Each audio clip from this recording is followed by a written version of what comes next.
लेकिन कहावत है कि अपने मंजिल और अपने मुकाम के पावे खातिर के तरीका के बदलल जरूरी होला, अपना इरादा के ना। भोजपुरी न्यूज़ टाइम के सभी दर्शक लोगन के अपने छोटे से भाई अमित राजा चाय वाला की ओर से सादर प्रणाम करतनी। और बड़ा निमन लागेला भोजपुरी मिठास और भोजपुरी बतियौला में, काहे से कि हम बार बार कहिला कि जवन इनार में हरियर लागल रहेला ओकरा के काई कहल जाला। जवन इनार में हरियर लागल रहेला ओकरा के काई कहल जाला, आ जवन आपन दूध पिया के पाले ले ओकरा के माई हऊ। एगो नौका बिहार पे एगो लइका बाटे, उ गनहू गावेला और चहू पियावेला। गोरखपुरिया जवान, गोरखपुरिया जवान होले बहुते महान, गोरखपुरिया जवान होले बहुते महान। बाई बतिया के यूपी में हाला, ए भैया के हो अमित राजा चाय वाला, सबके मन खुश कई जाला।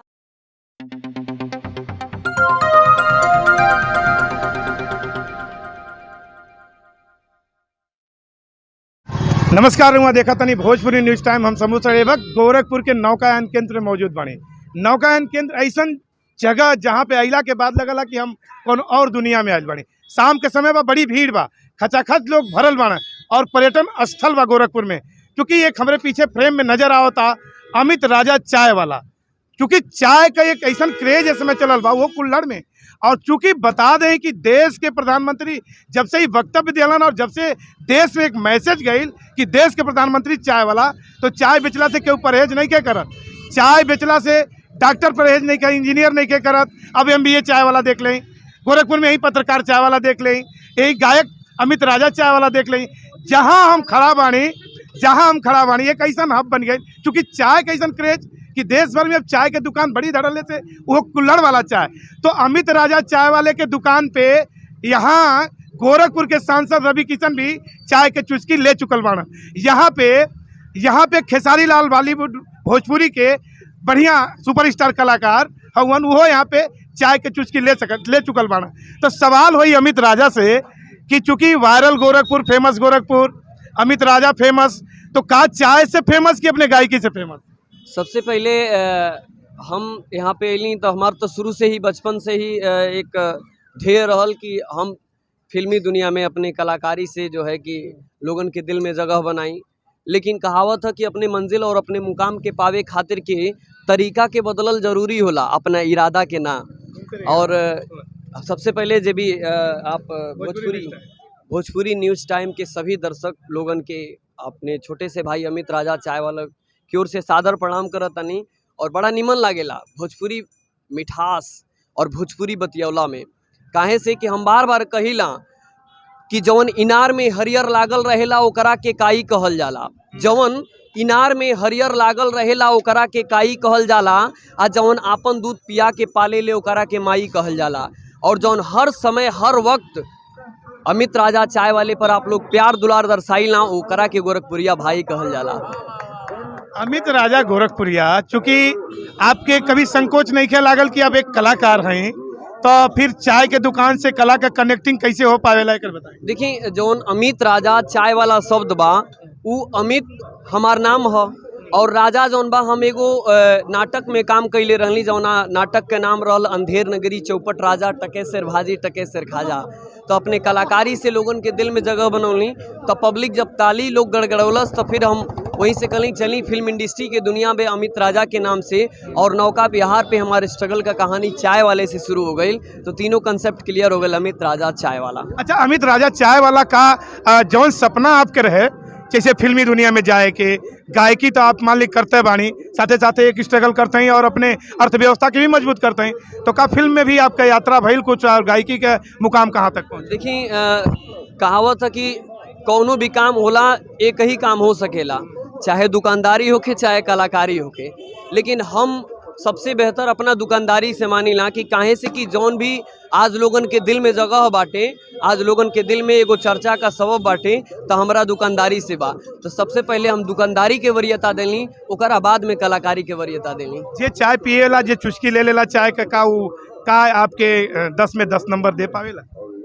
इन्हें कितना आप जितना भी मतलब यहाँ पे गोरखपुर के भाई लोग बाकी आए हैं, इतना ही ना बल्कि देवरिया हो गई, कुशीनगर हो गई, मऊ हो गई, आजमगढ़ हो गई, गोंडा हो गई, बस्ती हो गई, जितना भी मतलब अपने पूर्वांचल के जितना भी भाई लोग सब लोग जौन एगो नौका विहार ऐसा पर्यटक स्थल हमारे माननीय योगी बाबा जी का देन है कि आज यहाँ पर 300 से 400 लोगों का पारिवारिक जो है कि जीविकोपार्जन चलता है। और डायलॉग और शायरी बोल बोल के जौन बटे कि चाय भी पिलाओ करी और लोगन के एगो मनोरंजन बन गल करी यार। हऊ एगो नौका बिहार पे एगो लइका बाटे उ गनहू गावेला और चाहू पियावेला, कितना बढ़िया बा। और धीरे धीरे लोगन के नेटवर्क अमित भाई कोनो बढ़िया गीत एक सुनाए मेरे तरफ। सबसे पहले हम बार बार यह कहिला कि कभी गाता तो कभी गुनगुनाता है, कभी गाता तो कभी गुनगुनाता है, और अपने अंदाज में कभी शायरी तो कभी डायलॉग सुनाता है। भैया हो भूरे भूरे कलाकार अमित राजा चाय वाला नौका बिहार पर आता है और गर्मा गर्म बट्टा का आनंद भैया गट्टा से दिलाता है। तो एगो हमार गाना सबसे पहले आई ला कि गोरखपुरिया जवान, गोरखपुरिया जवान होले बहुते महान, गोरखपुरिया जवान होले बहुते महान, बाई बतिया के यूपी में हाला। ए भैया के हो अमित राजा चाय वाला, सबके मन खुश कई जाला। अमित राजा चाय वाला, सबके मन खुश कई जाला।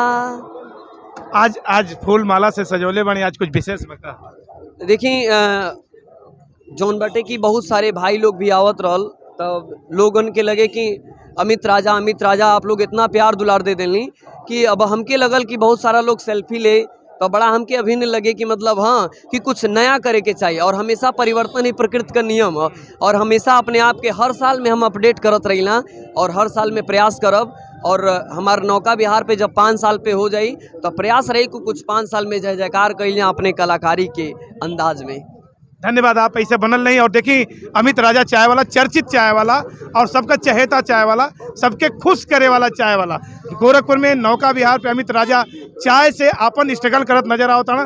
कलाकार बाड़न, गायक भी बाड़न, अभिनय भी करेलन, तो बहुमुखी प्रतिभा का धनी बाड़न। फिलहाल आप आई गोरखपुर तो चाय जरूर पी। देखिए और लोग से हम जान ली, आप चाय पी ली, कैसा लगा?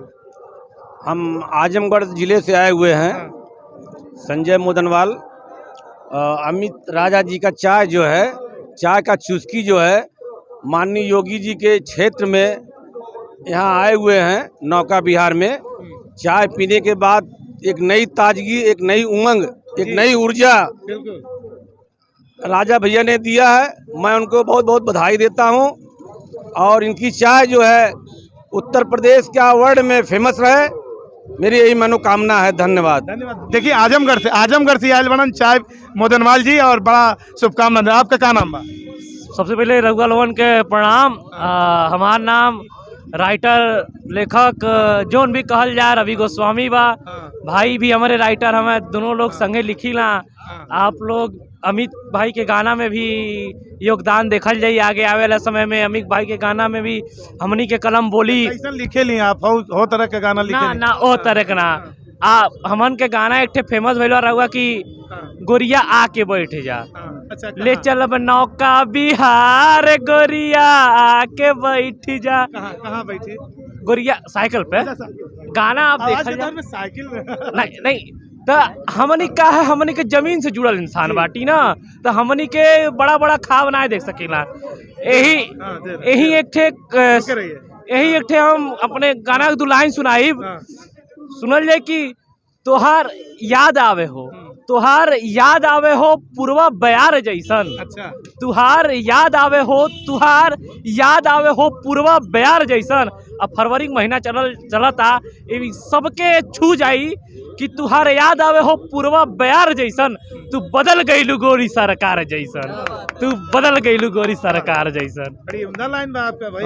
ऐसे वियोग के बात के बात है। कुछ अपने ऊपर घटल भी घटना नहीं अपने से भाई लोगन के मांग होला। अच्छा। अब आप कह सकल जाला कि हाँ हमारा ऊपर घटल बा, तो लिखा जाला कि एक और लाइन की लम्हर वादा तू दिन रात कैलू, लम्हर वादा दिन रात तू कैलू, आ गरज पड़ला पर एको नानी भैलू।